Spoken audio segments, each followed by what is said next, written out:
Thank you for tuning into podcast number 63 of Sports Talk with JWock. I am your host, Jonah Walkenfoos, and today we're going to be doing a bit of a new series that I've never done before. Shout out to my uncle for giving me this idea. But basically, I'm going to be talking about the Mount Rushmore for each NBA team from the past 20 seasons. So basically, that goes from 2025 all the way back to 2005. That's kind of the timeline we're going to be working with here. And we're going to be doing one division each episode. So there's going to be 6 total episodes in this series. So this is going to be a series that's going to take a while, but it's going to be worth it. I'm super excited to do this. We'll be uploading once a week with this, which means we might have other episodes as well during the week. So basically, this episode is going to be the one you're going to see on Saturday, but maybe the next episode you'll see on like a Wednesday, because I still want to have other episodes as well. That's not just talking about the NBA and the same topic over and over again. But overall, this is my opinion on, where I think each team's Mount Rushmore is from the past 20 seasons. So if you guys disagree with me, please comment down below. Let me know, because I would love to hear your opinion. I love hearing that. But today we're going to be doing the Atlantic Division, which is the Eastern Conference to start. But before I start that, I do want to get your guys' opinion. Should I do, like one episode being an Eastern Conference division, and then the next episode I go down to the Western, or I go to the Western Conference and do a division of that, and then just kind of alternate? Or should I do like all of the Eastern Conference and then all of the Western Conference? So let me know down below as well. But let's get right into the Atlantic Division. Okay, so for the Atlantic Division, we have 5 teams: the Boston Celtics, the New York Knicks, the Toronto Raptors, the Brooklyn Nets, and the Philadelphia 76ers.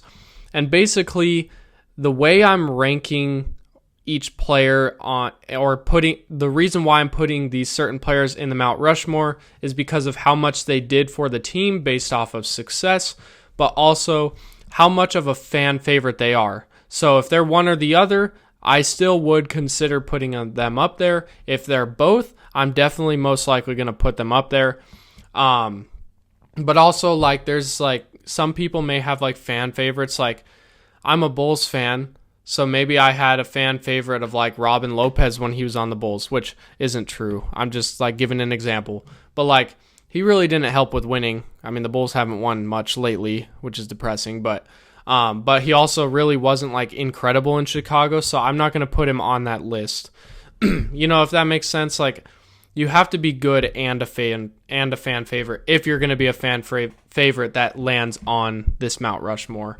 Also, just like impact players, like there are players that a lot of people become fans of that certain team because of those players, and just how much of a impact those certain players made on the franchise specifically. I'm not going to be talking about their overall career success. So I hope those, that makes sense a little bit to how I'm going to be doing this. But anyways, let's start with the Boston Celtics, where I'm going to first put Jason Tatum as one of the first players on this. This could be a debate as to whether or not he deserves to be on here. I personally think he does. Maybe that's biased because I'm younger. I haven't been able to watch the Celtics as much, earlier on, because I was born in 2005. So it's kind of hard to rank players that I really didn't get the chance to watch, but I'm going to do my best. But I do think Jason Tatum deserves to be on here. He's a All-NBA selection. He was selected on the All-NBA multiple times, and he also just recently won the 2024 NBA Finals. And I tell you what, Jason Tatum, I mean, you think of him, he's a player that's finishing like top 8 in MVP almost every single year these last couple of years. He's been unbelievable. Unfortunately, he went down with that Achilles tear in the playoffs. But Jason Tatum overall has made a very positive impact on the Celtics, I would say, especially for Celtics fans, respectably. And I think Jason Tatum deserves to be on this list. Next up, we have Paul Pierce. He spent 15 seasons with the Boston Celtics. He also helped the Celtics win in 2008, and he was also named the Finals MVP. Paul Pierce, I just feel like you have to also put him on. I don't know. There's something about it. Like, that Celtics team was unbelievable. But, like, when I think of the Celtics in the 2000s, I'm thinking of Paul Pierce. Like, I don't know. Maybe that's just me. But I think Paul Pierce is definitely an iconic player for the Boston Celtics. And I think that's something that a lot of people would agree with. Next up, this is going to be probably a debate that a lot of people are going to, disagree with me on. But I think Isaiah Thomas, the little Isaiah Thomas, deserves to be on this list. In my opinion, he really didn't do a crazy amount of, like, they didn't make the finals with him or anything, but he had such an amazing run with Boston when he was there before he got traded to Cleveland when Kyrie Irving got traded to Boston, which that was a disaster in its own. But he was just a fan favorite that was like the face of the franchise for a couple of seasons. I mean, like, you think of like the Boston Celtics, just not too long ago, like 6-7 years ago, maybe 8 years ago, I don't know. Like, Isaiah Thomas was a guy that everybody was talking about. Like, he is a stud, even with his height. He wasn't very tall, but he was just unbelievable, and he was so fun to watch in Boston. I miss watching Isaiah Thomas play, but I do think he deserves to be on this Mount Rushmore from the past 20 seasons. Not all time, but definitely from the past 20 seasons. Next up, we have Jaylen Brown, where I think he deserves to be on this as well. Another current Boston Celtic who won the 2024 NBA Finals with the Celtics and then also won the Finals MVP. Excellent player. Definitely deserves to be on this list in my personal opinion. And, I think a lot of people are going to get mad because I didn't include players like Kevin Garnett or Ray Allen, who were also on that team that won in 2008. But in my opinion, I think Jaylen Brown, if you win Finals MVP, you got to be on this list. But yeah, Kevin Garnett and Ray Allen would definitely be my honorable mentions for the Celtics. But anyways, that's going to be my Mount Rushmore for the Celtics. It'll be Jason Tatum, Paul Pierce, Isaiah Thomas, and Jaylen Brown. Let me know what you guys think down below, and let's get on to the New York Knicks. Okay, so next up we have the New York Knicks, and this is going to be an interesting one because the Knicks, to be honest with you, in those 20-year span have not had a phenomenal run as far as making it super far as a team. They've made it to the conference finals a couple times, but overall that feels like about it. I feel like they've made the finals, but maybe not. I didn't put that much research into this, but first up, I think you have to include Carmelo Anthony. He was a lights-out scorer while also making multiple All-NBA selections. I mean, you think of the Knicks, I think of Carmelo Anthony. Maybe that's just me, but Carmelo Anthony is just an absolute stud, and he deserves to be on this list. I don't think there's debate about that. Next up, we have a current player on the Knicks, actually, and that is Jalen Brunson. He has brought so much excitement back to New York basketball. It felt like New York was kind of in a dark place just a couple of years ago before Brunson, but now with him here, like, he has become a fan favorite. Everybody loves Brunson. That's a New York fan. And yeah, I just had a hard time not including him on this list. Next up, we have Amari Stoudemire, just another fan favorite that was playing at an MVP level, especially in the 2010-2011 season. I think he was averaging almost 25 points per game, if I'm not mistaken. So yeah, he was definitely hooping. Just another fan favorite for the Knicks, and I think he deserves to be on this Mount Rushmore for them. And then finally, this is going to be another interesting one. I'm curious to hear what you guys have to say, but I'm going to put Jeremy Lin, a.k.a. Linsanity. He had such an amazing run. Like, fans were loving it, and, like, I don't know, like, it was so unexpected how it came to be, but, like, he was just balling out, and it was just so fun to watch. Jeremy Lin, that Linsanity run was so amazing. But overall, like, that's going to be my Knicks Mount Rushmore. I know I took a lot less time talking about the Knicks than the Celtics, but we got to get through this video pretty quick. But overall, the Knicks Mount Rushmore is Carmelo Anthony, Jalen Brunson, Amari Stoudemire, and Jeremy Lin. And then the honorable mentions I would put is Tyson Chandler and J.R. Smith. So let me know what you guys think down below. Next up, we have the Toronto Raptors, where this franchise has not had too much success overall just in their franchise history. But let's get started, where we have at first Vince Carter, absolute fan favorite. He was an explosive athlete, and he actually holds the franchise record in scoring average. So definitely a player that not only was just a fan favorite, explosive athlete, he also was a great scorer. So overall, I think Vince Carter deserves this.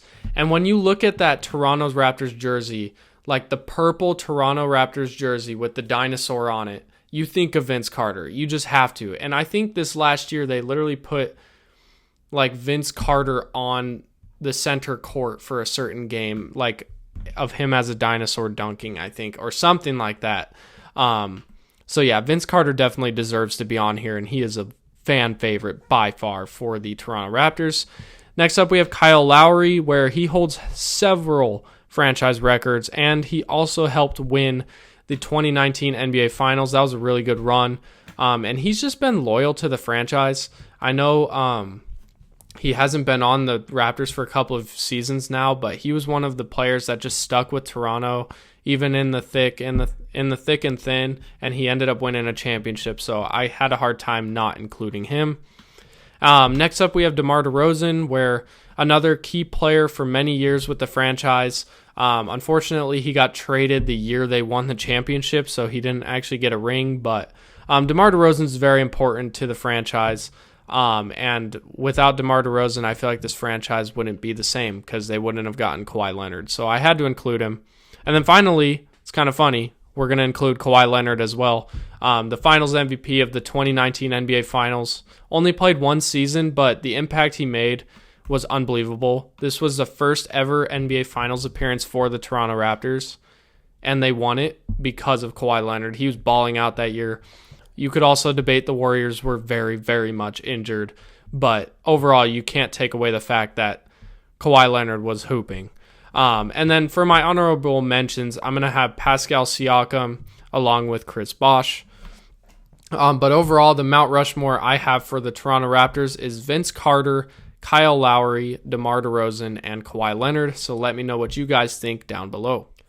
Next up, and the second to last team, is the Brooklyn Nets, where let's start with Brook Lopez. He was a franchise record holder. He is the franchise record holder for points scored. Brook Lopez is a Nets legend. I can't exclude him from this list. Next up, we have Deron Williams, the point guard. He was kind of a key player in the transition when they switched to Brooklyn when they were previously in New Jersey, which I feel like it would be so cool for the Nets to go back to New Jersey, but that's just me. I just like their uniform and logo better. But overall, yeah, I think Deron Williams is just a player that I had to include. The Nets really, I don't know too much about the Nets overall, like their, past and stuff. So this was kind of a hard team to do.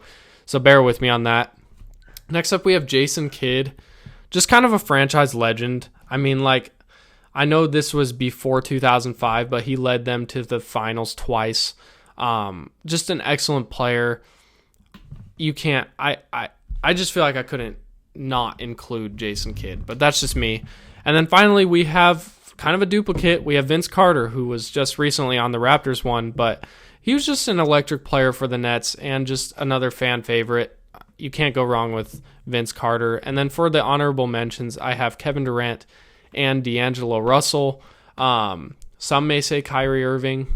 I think Kevin Durant had a bigger impact along with D'Angelo Russell. But overall, let me know what you guys think for the Nets, who I had Brook Lopez, Deron Williams, Jason Kidd, and Vince Carter. So let me know down below, and let's get on to the final team.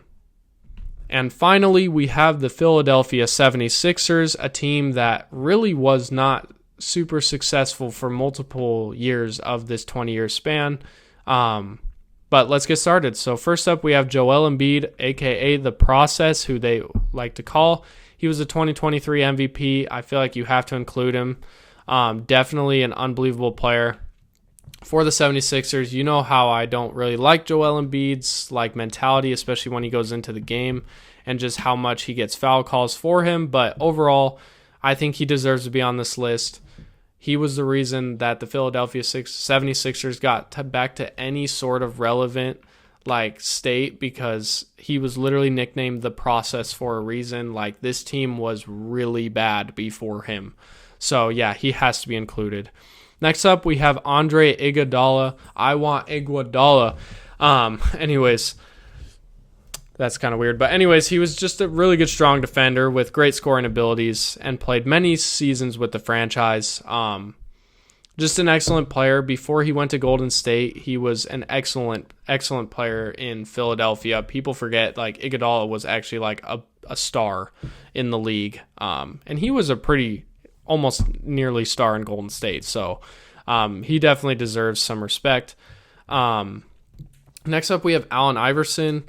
I know he led the team to the finals in, I believe, 2001. I might be mistaken for that one.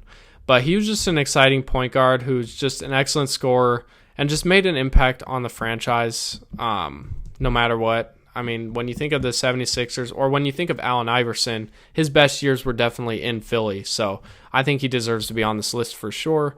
And then finally, this is going to be one that's going to make people think I am an idiot.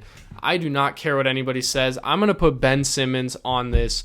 Call me crazy, but this kid won the Rookie of the Year, which became a big joke for a while. He had multiple All-Star appearances while in Philly. And yes, I know he left on a bad note, but he was a great player in Philly. I mean, there was moments where people were comparing Ben Simmons to LeBron James. I mean, it was insane. I didn't agree with that part, but like, Ben Simmons undeniably was a great player in Philly until he passed up on that layup. But overall, like, I feel like you can't exclude him from this list. I feel like Philly hasn't had too many great players, but Ben Simmons, he showed some serious potential in Philly.